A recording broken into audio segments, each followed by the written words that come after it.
c'è anche catalizzatori via, dovrebbe avere. Faccio metà volante.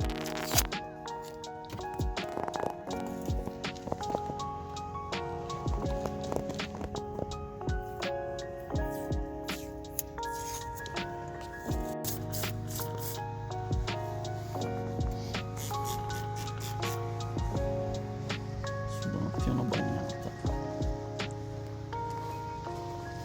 Poi guarda cosa viene fuori su questo roba.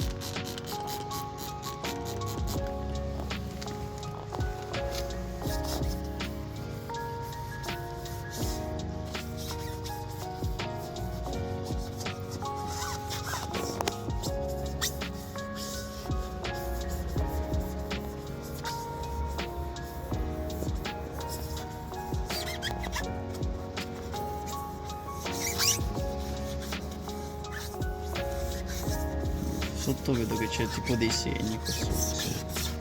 E quando entri con i jeans, con le cerniere, tutto sì.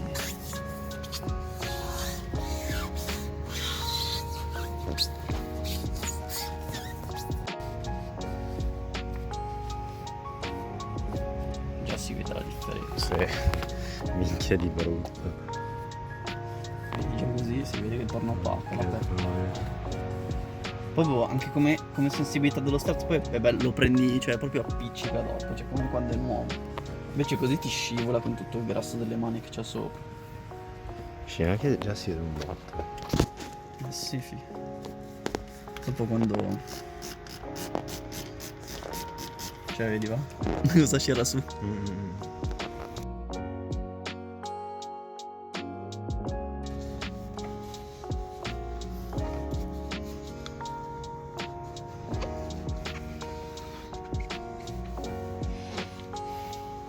Ma questo funziona anche tipo sugli indicatori, sulle leve, cioè proprio una figata.